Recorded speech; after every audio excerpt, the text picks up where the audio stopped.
অল্প আয়ের মাঝেও দাম্পত্য জীবনে সুখ খুঁজে পাওয়া সম্ভব যদি দুজনে মানসিক প্রশান্তি আর সহযোগিতাকে প্রাধান্য দেওয়া যায়। সংসার তো কেবল টাকার উপর টিকে থাকে না, টিকে থাকে বিশ্বাস আর বোঝাপড়ার উপর। আমার সংসারে যা আছে তা নিয়ে তুষ্ট থাকার চেষ্টা করি, একে অপরের ভালো কাজগুলোর প্রশংসা করি। মনে রাখবেন, অভাব চিরস্থায়ী নয়, কিন্তু সম্পর্কের তিক্ততা অনেক সময় সারা জীবনের ক্ষত হয়ে যায়। সংসারে প্রাচুর্য না থাকলেও যদি ভালোবাসা, সম্মান আর ধৈর্য থাকে, তবে সেই অভাবের দিনগুলোও একদিন সুন্দর স্মৃতি হয়ে থাকবে। অন্যের ঝলমলে জীবন দেখে নিজের জীবনকে কখনোই ছোট মনে করিনি এবং কি করবও না। মনে রাখবেন, মানুষ শুধু তার সেরা মুহূর্তগুলোই অনলাইনে শেয়ার করে। সংসার হলো একটা নৌকার মতো, যদি দুজনে মিলে একদিকে বৈঠা চালায়, তবে ঢেউ যতই আসুক না কেন, তীরে আমরা ঠিকই একদিন পৌঁছে যাব ইনশাল্লাহ। বিসমিল্লাহির রহমানির রহিম। হ্যালো এভরিওয়ান, আসসালামু আলাইকুম। স্বপ্ন নূরের সংসার থেকে আমি নূর আপনাদেরকে ওয়েলকাম করছি নতুন একটি লাইফস্টাইল ব্লগ ভিডিওতে। আপনারা সব আমাকে এত রিকোয়েস্ট করেন অল্প বাজেটে আমি যেন অল্প টাকা আমি যেন আপনাদের একটা বাজেট তৈরি করে দিই, সেটার উপরে আজকের ভিডিওটি সাজানো হয়েছে। আশা করছি আপনাদের পুরো ভিডিও ভালো লাগবে। অবশ্যই একটি লাইক দিয়ে আমার ভিডিওটা কন্টিনিউ করবেন। আপনার এই ছোট্ট একটি লাইক আমার এই ভিডিওটা পৌঁছে দেবে আপনার মতো আরও হাজার হাজার মানুষের কাছে। তাই প্লিজ একটি লাইক দিয়ে ভিডিওটা কন্টিনিউ করুন। আপনারা অনেকে আমাকে এত বেশি রিকোয়েস্ট করেন আমি যেন একটা বাজার লিস্ট আপনাদেরকে তৈরি করে দিই। তো আশা করছি আজকের ভিডিওটি আপনাদের অনেক অনেক উপকারে আসবে। অবশ্যই আপনারা প্লিজ শুরু থেকে শেষ পর্যন্ত থাকার অনুরোধ রইল। এখানে দেখতে পেলেন আমার কিন্তু আটা আমি একসাথে নিয়ে এসেছি। আমাদের এই দিকে কিন্তু এই যে ট্রাকে করে যে চাল ডাল হয় না, শুধু চিনি আর এখানে শুধু আটা আর হচ্ছে চাল দেওয়া হয়। তো আমি এখানে 10 কেজি আটা নিয়ে এসেছি মাত্র 290 টাকা করে। আর এগুলো বেশ আমার অনেক দিন চলে যাবে। তো আজকে আপনাদেরকে 10টি টিপস দিব, আপনারা অল্প টাকায় কীভাবে সংসার চালাবেন। অবশ্যই আপনাদের ভালো লাগবে।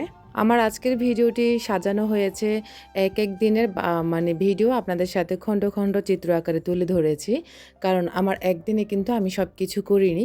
যখন যেদিন যে বাজার আনা হয়েছে সেটাই হচ্ছে একটু ভিডিও শ্যুট করে রেখেছি, আর ওটাই জোড়াতালে দিয়ে আজকে আপনাদের সাথে টিপস আকারে আমি ভিডিও শেয়ার করব। তো এখানে একটা প্যাকেট কিন্তু অলরেডি ফেটে গেছে, তো ওটা আমি হচ্ছে আগেভাগে রিফিল করে নিচ্ছি। আর এগুলো খাওয়ার পরেই কিন্তু আমি ওই প্যাকেটগুলোতে হাত দেব। তো চলুন আপনাদের সাথে শেয়ার করি সেরা 10টি টিপস, যে টিপসগুলো মানলে অবশ্যই আপনারা সংসারটা অন্তত সঞ্চয় না করতে পারেন, সংসারটা সুন্দর মতো আপনারা চালাতে পারবেন ইনশাল্লাহ। প্রথমে 1 নম্বর টিপস আপনাদের সাথে শেয়ার করি। প্রথমে হচ্ছে আপনারা মাসিক বাজেট তৈরি করবেন। মাসের শুরুতে একটি খাতা বা ফোনে লিখে ফেলুন কত টাকা আয় এবং কত টাকা নির্দিষ্ট খরচ, যেমন ঘর ভাড়া, বিদ্যুৎ বিল। খরচের তালিকা থাকলে আজেবাজে খরচ থেকে দূরে থাকা যায়। টিপস নাম্বার 2, বাজারের ফর্দ বা লিস্ট তৈরি করা। বাজারে যাওয়ার আগে অবশ্যই প্রয়োজনীয় জিনিসের লিস্ট করে নিন।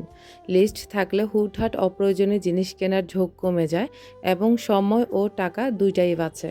টিপস নাম্বার 3, মৌসুমি ফল ও সবজি কেনা। সবসময় সিজনাল বা মৌসুমি ফল ও সবজি কেনার চেষ্টা করুন। অমৌসুমি জিনিসের দাম অনেক বেশি থাকে, আর সিজনাল সবজি যেমন সস্তা তেমন স্বাস্থ্যের জন্যও ভালো। টিপস নাম্বার 4, পাইকারি বাজার থেকে বাজার সদাইপাতি কেনা, যেমন চাল, ডাল, তেল বা মশলার মতো শুকনো বাজারগুলো। যেমন এলাকার দোকান থেকে না কিনে পাইকারি বাজার থেকে একবারে বেশি করে কিনুন, এতে মাসিক খরচ অনেকাংশেই সাশ্রয়ী হবে। টিপস নাম্বার 5, বিদ্যুৎ ও গ্যাসের অপচয় কমানো। ঘর থেকে বের হওয়ার সময় লাইট, ফ্যান বন্ধ রাখা এবং রান্নার পর চুলা নিভিয়ে ফেলা নিশ্চিত করুন। আর ছোট ছোট এই অভ্যাসগুলো মাসের শেষে ইউটিলিটি বিল অনেকটা কমিয়ে আনে। টিপস নাম্বার 6, বাইরের খাবার পরিহার করা। হুটহাট বাইরে খাওয়া বা অনলাইন থেকে খাবার অর্ডার করা অনেক ব্যয়বহুল। বাড়িতে রান্না করা খাবার শুধু স্বাস্থ্যকরই নয়, বরং খরচ কমানোর অন্যতম সেরা উপায়। এখন আপনাদের সাথে শেয়ার করব টিপস নাম্বার 7, অপ্রয়োজনীয় কেনাকাটা বন্ধ করা। কোনো কিছু কেনার আগে নিজেকে প্রশ্ন করুন, এটি কি সত্যি আমার এখন প্রয়োজন? ডিসকাউন্ট বা অফার দেখে অপ্রয়োজনীয় জিনিস কেনা থেকে বিরত থাকুন। এখন আপনাদের সাথে শেয়ার করব টিপস নাম্বার 8, যাতায়াত খরচে সাশ্রয়। কাছাকাছি কোথাও যাওয়ার জন্য রিক্সা বা সিএনজি ব্যবহার না করে হাঁটার অভ্যাস করুন। এতে টাকা বাঁচার পাশাপাশি শরীরও ভালো থাকবে। লম্বা দূরত্বের জন্য পাবলিক ট্রান্সপোর্ট ব্যবহার করা সাশ্রয়ী।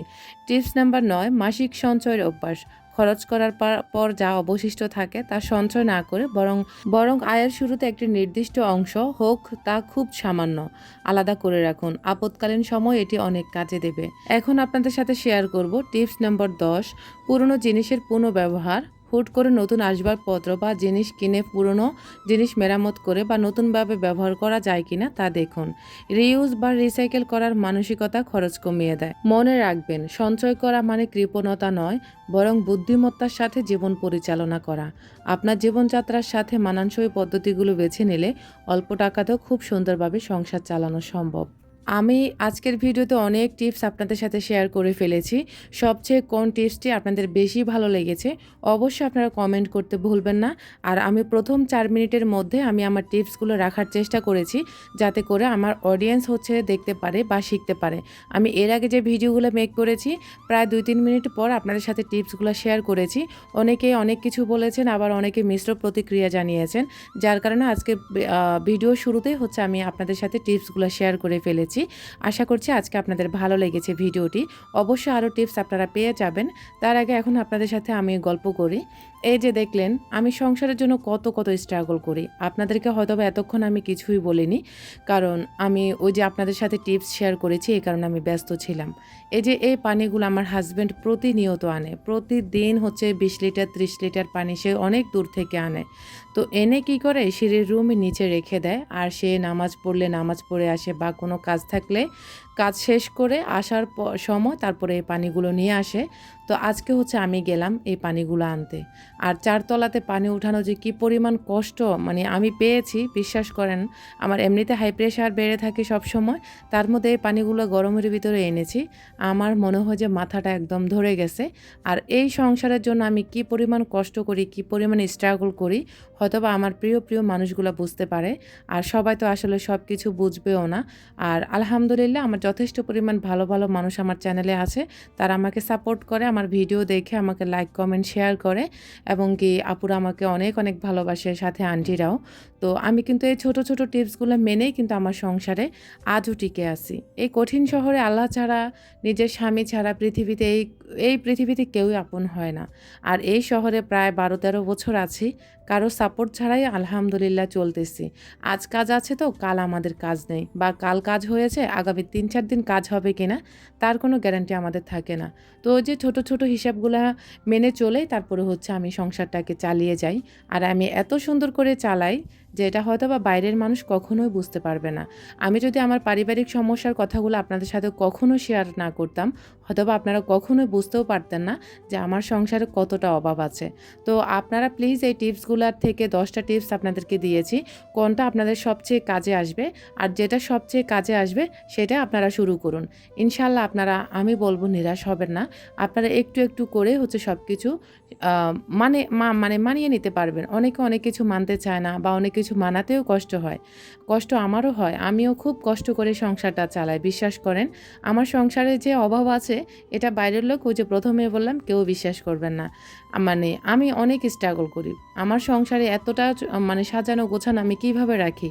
এই যে সব কিছু বিসর্জন দিয়ে তারপরে নিজেকে একটু গুছিয়ে রাখার চেষ্টা করি, যাতে করে আমার নিজেরও মনে না হয় যে আমার সংসারে এত অভাব, তারপর বাইরের মানুষও বুঝতে না পারে যে আমার সংসারে এত অভাব।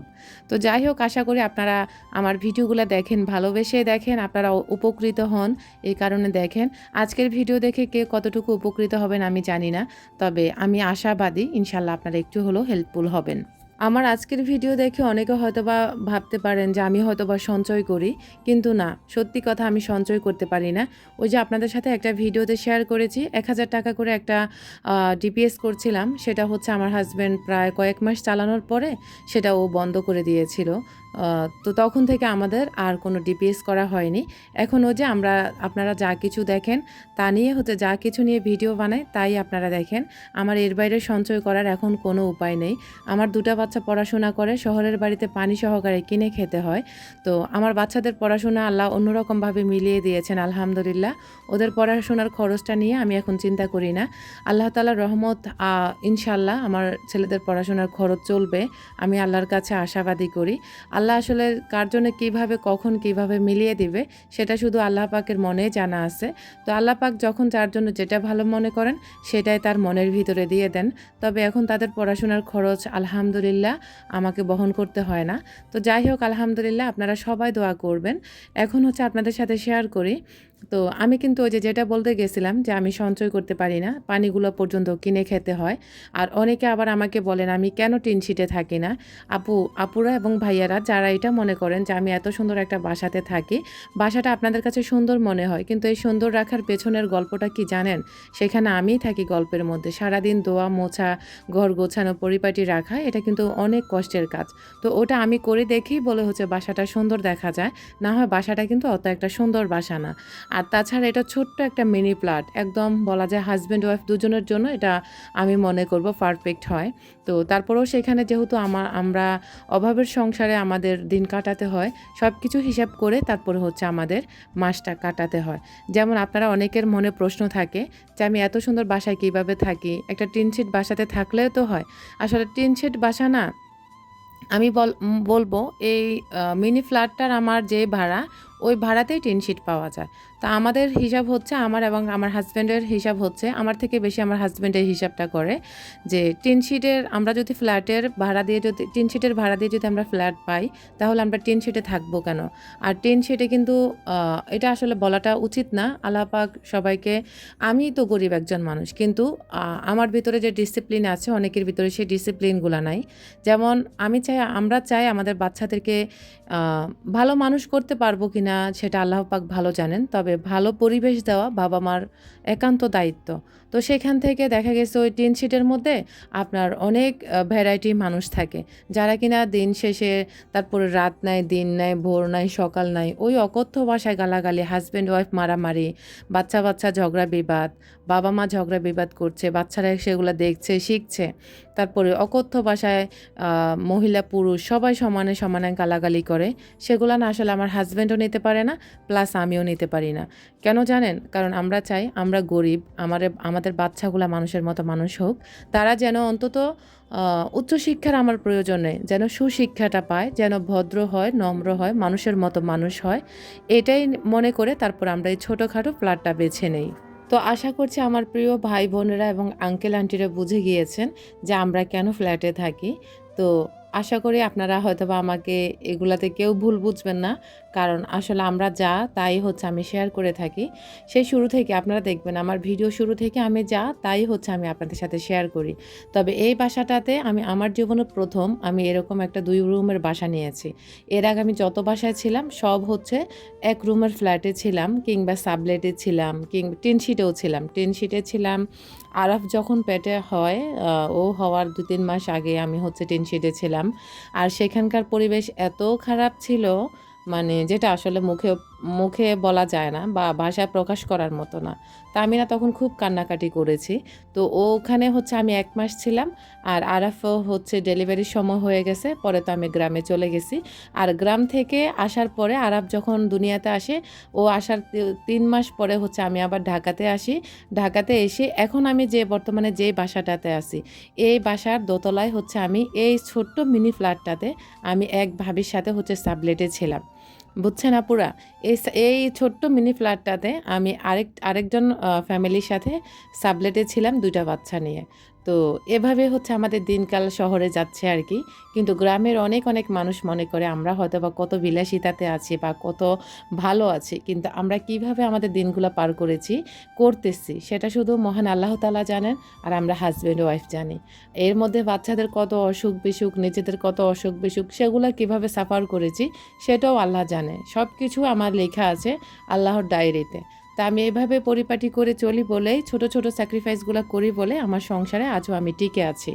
তো এই আর কি কথা। তারপরে এখান থেকে সাবলেটে আ ওই ভাবি চলে গেছে, পুরো বাসার ভাড়া তো আমি চালাতে পারব না। তো এরপরে হইছে আমরা একটা ১ রুমের একটা বাসাতে যাই, যেখান থেকে আমি এই চ্যানেলের কাজ শুরু করেছিলাম ওই বাসাটাতে। ওই বাসাটাতে মাশাআল্লাহ সব দিক দিয়ে ভালোই ছিলাম। এরপরে হইছে আমরা চলে যাই আরও একটা ১.৫ রুমের বাসাতে, যেটা থেকে এই বাসাতে উঠেছি। আর ওই বাসাটা খুব সুন্দর বাসা ছিল। আর এখন বর্তমানে আমি এই ২ রুমের বাসাতে আছি। আপনারা সবাই দোয়া করবেন আমরা যেন আগামীতে যেন বড় একটা ফ্ল্যাট নিয়ে থাকার মতো আল্লাহ পাক আমাদেরকে তৌফিক দান করে। এই দোয়া আপনাদের সবার কাছে চাই। আমার আজকে আজকের ভিডিও আপনাদের কাছে কেমন লেগেছে, কথা কেমন লেগেছে আমি জানি না। তবে আমার কথায় ভুল ত্রুটি হয়েছে।